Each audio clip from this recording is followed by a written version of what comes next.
मालिकेच्या आजच्या भागामध्ये आपण पाहत आहोत प्रीतमच्या हातामध्ये एक फाईल असते आणि तो इथे अहिल्यासमोर घेऊन उभा असतो. जेव्हा प्रीतमच्या हातातली फाईल अहिल्या पाहते तेव्हा ती विचारते, काय झालं प्रीतम, कसला कामाचा ड्रेस आहे का? तेव्हा तो काहीच न बोलता अहिल्याच्या हातामध्ये ती फाईल ठेवतो आणि ती अहिल्याच्या हातामध्ये फाईल ठेवल्यानंतर अहिल्या पूर्ण ती फाईल इथे चेक करत असते. आता अहिल्याने ती फाईल चेक केल्यानंतर इकडे आपण पाहतो की दिशासुद्धा अगदी दारामध्येच ह्यांचं बोलणं ऐकत उभी असते. आता खरं तर ही फाईल असते आदित्यच्या ड्रीम प्रोजेक्टची आणि याआधीसुद्धा आदित्यने ती फाईल अहिल्याला दाखवलेली असते. त्या प्रोजेक्टबद्दल इथे तो तिच्याशी डिस्कस करून झालेला असतो. आता इकडे अहिल्या म्हणत असते, तुझी हिंमत कशी झाली ही फाईल इथे माझ्यासमोर आणण्याची? ह्या फाईलचा आणि प्रोजेक्टचा आपल्याशी काही संबंध नाही आहे. त्यावर प्रीतम म्हणत असतो, असं काय करतेस आई, प्लीज तू असं करू नकोस ना. एकदा दादाच्या ह्या ड्रीम प्रोजेक्टबद्दल एकदा विचार कर ना. त्यावर दामिनी म्हणत असते, मी काय म्हणते, ह्या अशा गोष्टी करण्याची गरज काय आहे आपल्याला? अरे प्रीतम, तू अशा ह्या प्रोजेक्टवरच सगळा पैसा इथे खर्च करणार आहेस का? आमच्या म्हातारपणाचा, आमच्या वयाचा तरी विचार करून पैसे खर्च कर ना. त्यामुळे अशा ह्या फालतू प्रोजेक्टवर पैसे खर्च करू नकोस, असं दामिनी म्हणते. त्यावर अहिल्या म्हणत असते, दामिनी हे बघ, आपल्या म्हातारपणाचा आणि आपल्या वयाचा विचार तू अजिबात करू नकोस, ते सोडून दे. त्यासाठी तुला भरपूर पैसे आहेत आणि त्याहूनही सगळ्यात महत्त्वाची गोष्ट म्हणजे की आणखी एक गोष्ट मी तुला सांगते. हे बघ, तुझी तू ऑनलाईन शॉपिंग कंटिन्यू कर. त्यावर लगेचच आता इकडे जी काही प्रिया आहे ती म्हणत असते, प्रिया म्हणत असते, आई प्लीज तुम्ही थोडासा तरी विचार करा ना ह्या सगळ्या गोष्टीचा. हे बघ ना, हे जे काही ड्रीम प्रोजेक्ट होतं ना, ते आपल्या दादासाठी किती इम्पॉर्टंट होतं आणि ते दादासाठी एवढं इम्पॉर्टंट असल्या कारणाने काहीतरी हेतूनेच त्यांनी हे बनवलं असेल ना. तुम्ही ह्या सगळ्या गोष्टीचा का विचार करत नाही, असं सुद्धा इकडे आता प्रिया बोलत असते. आणि ती म्हणत असते, प्लीज आई तुम्ही ह्या सगळ्या गोष्टीचा एकदा विचार करा आणि ह्या प्रोजेक्टमुळे इथे आता आदित्य दादाचं जे काही स्वप्न आहे ते तर इथे पूर्ण होणारच आहे. आणि त्यावर लगेचच आता इकडे जी काही अहिल्या आहे तिने स्पष्टपणे सांगितलेलं असतं की नाही, ह्या सगळ्या गोष्टी अजिबात ह्या पद्धतीने होऊ शकत नाहीत. तर आपण पाहतो की आता दुसऱ्या दिवशी सकाळी आदित्य छान असा रेडी झालेला असतो. मस्त बेबी पिंक रंगाचा त्याने इथे शर्ट वेअर केलेला असतो आणि म्हणत असतो, पारू बघ ना, माझं लाईफ आणि माझ्या ह्या लाईफमध्ये काय काय होतंय, कुठे कुठे आणि कशा कशा गोष्टी होत आहेत हे तर मला इथे समजतच नाही. आणि त्याहूनही सगळ्यात महत्त्वाची गोष्ट म्हणजे बघ ना, आता मी जेव्हापासून इथे किर्लोस्कर मेन्शन सोडलेला आहे तेव्हापासून मात्र इथे माझ्यामध्ये किती बदल झालेले आहेत. मी काय होतो, ही लाईफ माझी काय आहे, कशा पद्धतीने ह्या सगळ्या गोष्टी होत आहेत हे तर खूपच जास्त इम्पॉर्टंट आहे की नाही ग, असं सुद्धा आता इकडे तो बोलत असतो. त्यावर लगेचच आता इकडे आदित्य म्हणत असतो, पारू पण तुला एक गोष्ट सांगू का मी, सगळ्यात महत्त्वाची म्हणजे. त्यावर लगेचच आता पारू म्हणत असते, हां काय बोला ना, तुला एक गोष्ट सांगतो. हे बघ ना, आता सगळ्यात महत्त्वाचं म्हणजे की मी अगोदर जेव्हा घर सोडायच्या अगोदर ना मी एक इथे ड्रीम प्रोजेक्ट उभा केला होता आणि तो ड्रीम प्रोजेक्ट इथे मी आईला सुद्धा दाखवलेला होता. आता जर त्या प्रोजेक्टवरती इथे प्रीतम आणि आईने काम केलं तर खूपच जास्त छान होईल, असं इकडे तो सांगतो. त्यावर लगेचच आता तो तिच्यासमोर उभा राहतो आणि म्हणत असतो, सांग ना मी कसा दिसतोय, पारू प्लीज सांग ना मी कसा दिसतोय, असं म्हणून लगेचच आता आपण पाहतो की इकडे पारू त्याच्याकडे पाहून हसत असते. आणि तेव्हा ती हसत असताना इकडे तो म्हणतो, सांग ना पारू कसा दिसतोय शर्ट, मला सांग ना. त्यावर पारू लाजूनच म्हणत असते, हँडसम दिसत आहात तुम्ही, असं म्हटल्यानंतर आपण पाहतो की आता लगेचच जो काही आदित्य आहे तो मात्र हसायला लागलेला असतो आणि तो म्हणतो, त्या हँडसममधलं डी वगळून टाक ना प्लीज, डी हा सायलेंट कर ना प्लीज, असं इकडे आता तो बोलत असतो. त्यावर लगेचच आता प्रेक्षकांनो आपण इकडे दुसऱ्या बाजूला पाहतो की अहिल्या म्हणत असते, या घरामध्ये त्या ड्रीम प्रोजेक्टबद्दल कोणीही कसलीही गोष्ट किंवा काहीही ते बोलणार नाही. त्या ड्रीम प्रोजेक्टचा आणि आदित्यचा जो काही संबंध आहे तो आपण इथे अजिबात आणणार नाहीत आणि त्या सगळ्या गोष्टीचा आणि आपला काही एक संबंध नाही, असं सुद्धा अहिल्या बोलत असते. त्यावर श्रीकांत म्हणत असतात, अगं अहिल्या तू असं का बोलतेस, ह्या सगळ्या गोष्टीचा तू एकदा थोडासा व्यवस्थित विचार कर ना प्लीज. ह्या सगळ्या गोष्टी अशा नको ना बोलूस, असं इकडे आता ते बोलतात. सगळं काही बोलणं दिशा तिथे उभा राहूनच ऐकत असते आणि तिच्या मनामध्ये वेगळे विचार यायला सुरुवात होते. आता आपण पाहतो की कितीही नाही म्हटलं तरी सुद्धा अहिल्या मात्र ह्या सगळ्या गोष्टीला मानायला तयार नसते. त्यावर इथे दिशा येते आणि दिशा म्हणत असते, एक सासू मॉम, मी जरा तुम्हाला काही गोष्टी इथे सुचवू का? जर तुम्हाला चाललं तर. हे बघा ना, मला तसंही बिझनेसमध्ये खूप जास्त इंटरेस्ट आहे आणि तसंही मी घरामध्ये अशीच बसून असते. मग मी काय म्हणते, मी एक गोष्ट तुम्हाला सजेस्ट करू का? तो बिझनेस मी इथे सांभाळला तर, म्हणजे जो काही आदित्यचं इथे प्रोजेक्ट आहे त्या प्रोजेक्टवरती मी इथे काम केलं तर, असं दिशा इथे म्हणत असते. आता दिशा इथे बोलल्यानंतर सगळ्यांना शॉक बसतो. ह्या दिशाचा कितीही आणि कोणीही कितीही वेळा अपमान केला ना तरीसुद्धा मात्र तिला त्यानं काहीच फरक पडत नाही. आता दिशा म्हणते, एक सासू मॉम प्लीज, तुम्हाला माहिती आहे ना मला बिझनेसमध्ये किती आवड आहे आणि त्यामुळे मी तुम्हाला ही गोष्ट सांगते. प्लीज मला आदित्यचा बिझनेस करू द्या ना.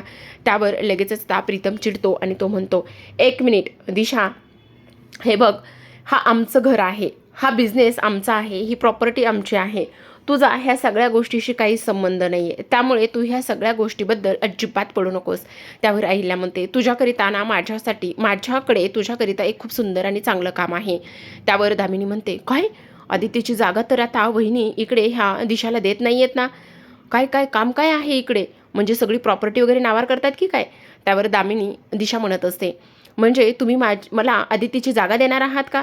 त्यावर लगेचच आता इकडे अहिल्या म्हणत असते, अगं थांब जरा, त्याहूनही वरची जागा माझ्याकडे आहे तुझ्यासाठी. कोणती जागा आहे सांगा ना. त्यावर लगेचच आता अहिल्या म्हणत असते, त्याचं काय आहे ना, सावित्री ना 2 दिवस आता सुट्टीवर आहे. म्हणजे तिची तब्येत बरी नसल्या कारणाने ती आता कामावर येऊ शकणार नाही. म्हणून मी तुला एक सुंदर आणि छान असं काम देणार आहे.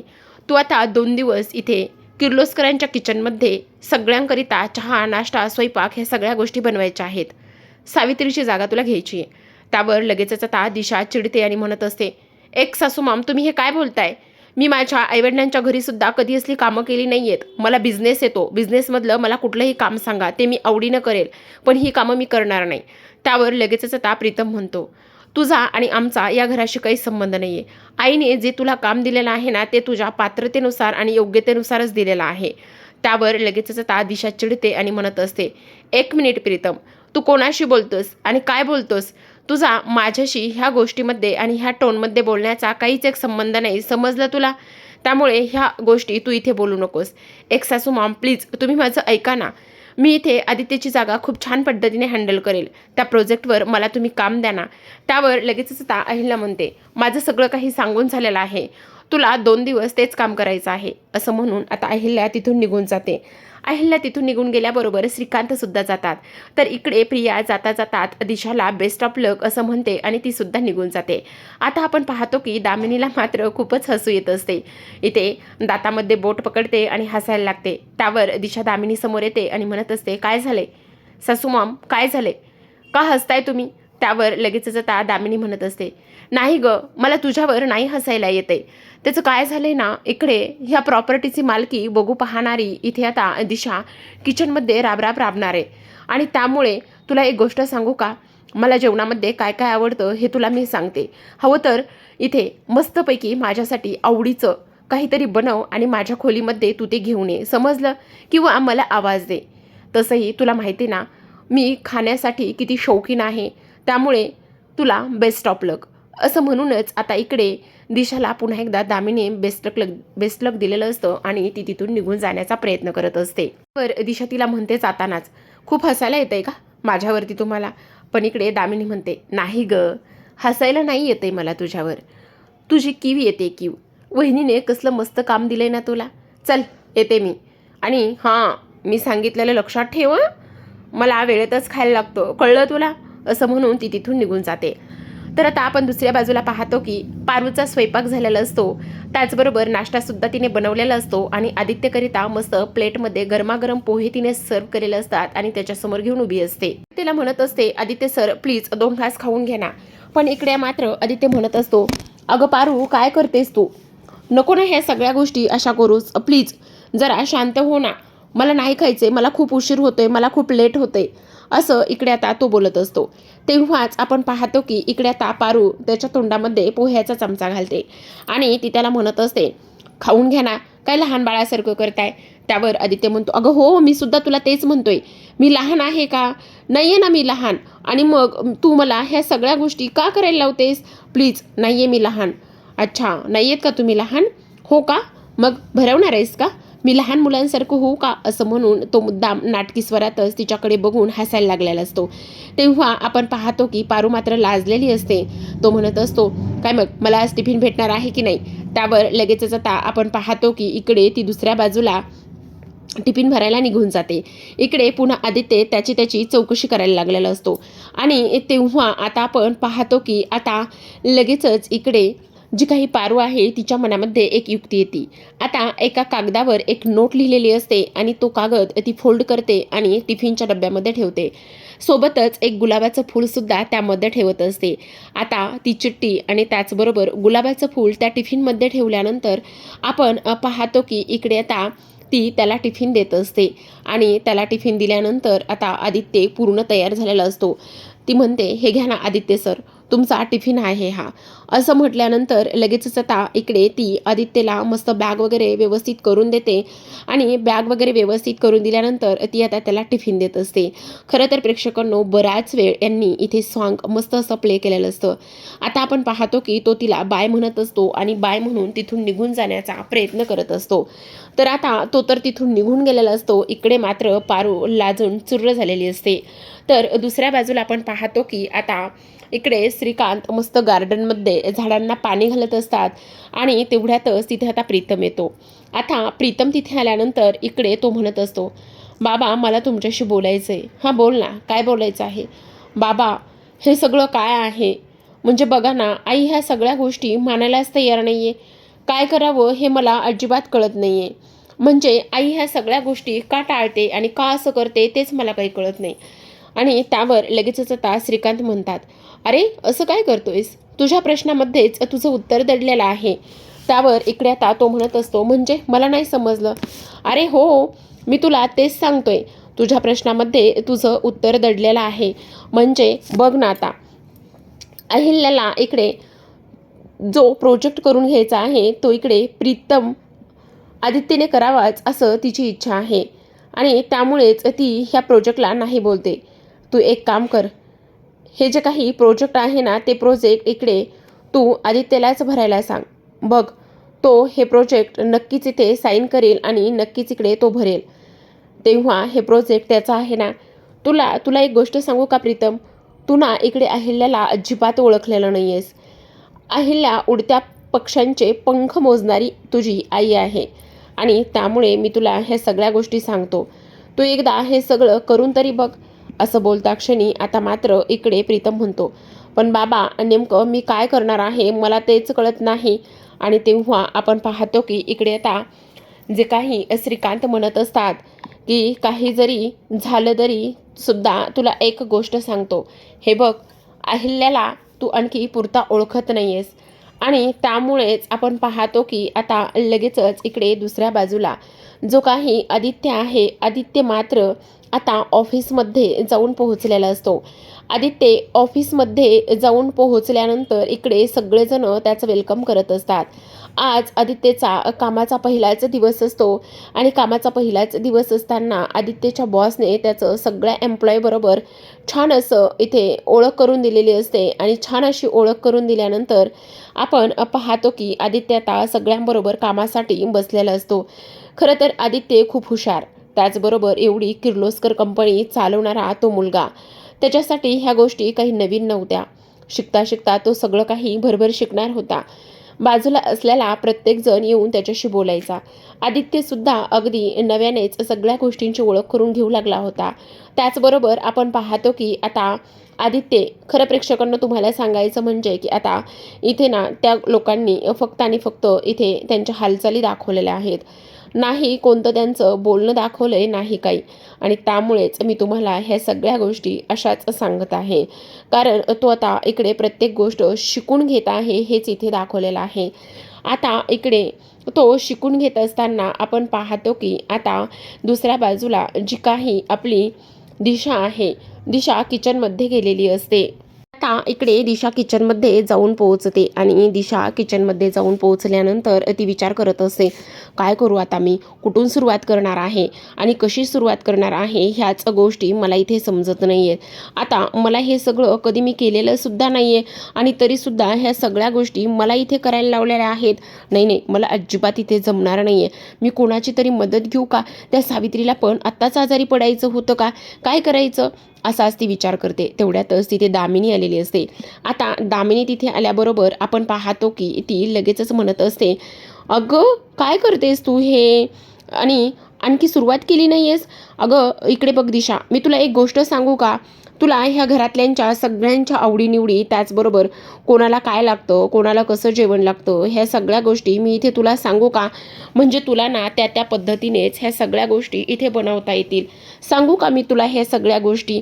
त्यावर लगेचच त्या दिशा म्हणत असते, काय करताय तुम्ही हे? तुम्ही मला कामाला लावणार आहात का? त्यावर लगेचच त्या दामिनी म्हणत असते, अगं तसं नाही, म्हणजे त्याचं काय आहे ना, तुला आता स्वयंपाक बनवायचा आहे ना, त्यामुळे घरातील सगळ्यांच्या आवडीनिवडी वगैरे ह्या सगळ्या गोष्टी तुला माहिती असल्या पाहिजे ना, म्हणून खरं तर मी इथे तुला हे सगळं काही सांगायला आले होते.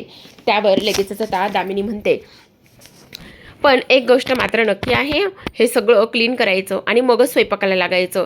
आता दिशा म्हणते, मला असं वाटलं होतं की एक सासू मॉम तुम्ही इथे आलात तर मला मदत कराल. त्यावर आता इकडे दामिनी म्हणत असते, अगं काय हे, वेडी आहेस का तू? तू आणि माझी मदत मागतेस?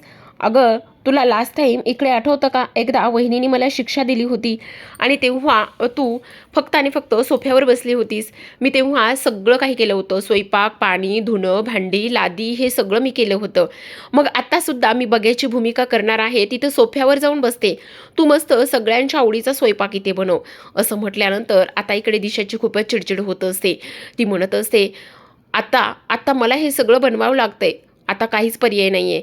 त्या इकडे जे काही अहिल्या आहे ना, तिला इम्प्रेस करण्यासाठी मला हे सगळं करावंच लागणार आहे. तर आपण पाहतो की इकडे आता आदित्य काम करत असतो आणि लंच ब्रेक झालेला असतो. आता लंच ब्रेक झाल्यानंतर इकडे सगळेजण म्हणत असतात, चला लंच ब्रेक झालेला आहे. आणि तेव्हा आपण पाहतो की आता आदित्य म्हणतो, हो लंच ब्रेक झालाय, चला मस्त आपण छान एन्जॉय करूयात. असं म्हटल्यानंतर आता आदित्यचा जो काही टिफिन असतो, टिफिन आणि त्याचा कलिग एका डेस्कवरती दोघे सुद्धा बसलेले असतात. आता लगेचच इकडे आपण पाहतो की आदित्य त्याचा टिफिन उघडतो. त्याचा टिफिन उघडल्यानंतर सुरुवातीलाच त्याच्या टिफिनमध्ये गुलाबाचं फूल त्याला दिसतं. आता गुलाबाचं फूल दिसल्यानंतर तो लगेचच पटकन टिफिन झाकून टाकतो. त्याला तर ह्या सगळ्या गोष्टी काय होत्यात काही नाही हे अजिबात इथे समजत नसतं.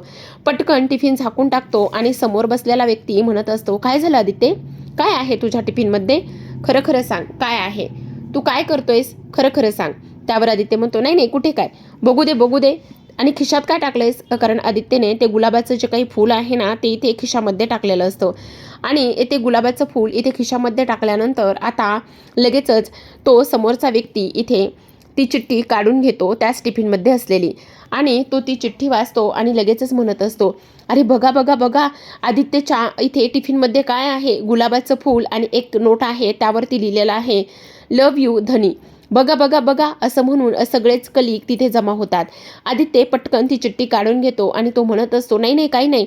अरे धनी, काय हे किती ते बायकोचं प्रेम. नाहीतर आमच्या डब्यामध्ये आणि आमच्या टिफिन बॅगमध्ये इथे चिठ्ठ्या येतात, वाण सामान आणा, किराणा सामान आणा, भाजीपाला आणा.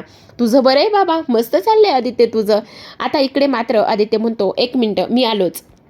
असं म्हणून आदित्य लगेचच आता बाजूला जातो आणि बाजूला जाऊन इकडे तो पारूला फोन करतो. आता पारूला फोन केल्यानंतर आपण पाहतो की इकडे मात्र लगेचच आदित्य म्हणत असतो, काय हे पारू, काय पाठवलंस टिफिनमध्ये? त्यावर पारू थोडीशी घाबरते आणि म्हणते, काय झालं धनी म्हणजे गुलाबाचं फूल पाठवलंयस आणि त्या चिठ्ठीमध्ये काय पाठवलंयस का? त्यावर ती म्हणते, सॉरी धनी. काय सॉरी पाठवलंयस का तू त्या चिठ्ठीमध्ये? त्यावर ती थोडीशी गडबडते आणि इकडे आदित्य म्हणत असतो, मग आता जे काही चिठ्ठीमध्ये पाठवलंयस ना, ते मला तुझ्या तोंडून ऐकायचं आहे. त्यावर इकडे पारू लाजलेली असते. इकडे आदित्य मात्र मुद्दामच तिची फिरकी घेत असतो. बोल ना, काय आहे त्या चिठ्ठीमध्ये? आणि त्या चिठ्ठीमध्ये जे काही आहे ना, ते मला तुझ्या तोंडून ऐकायचे असं मी तुला सांगितलंय ना, मग बोल ना पारू बोल. आता मात्र पारू काहीच बोलत नसते. पारू, जोपर्यंत तू बोलत नाहीस तोपर्यंत मी शांत बसणार नाही आहे, बोल लवकर, असं म्हटल्यानंतर आता सरते शेवटी इकडे मात्र जी काही आपली पारू आहे ती इकडे आदित्यला शेवटी फायनली म्हणत असते, लव्ह यू धनी, असं म्हटल्यानंतर आता मात्र इकडे आदित्य हसायलाच लागलेला असतो. इकडे पारू लगेचच आता फोन स्वतःच्या हृदयाजवळ घेते आणि ती सुद्धा लाजून चूर झालेली असते.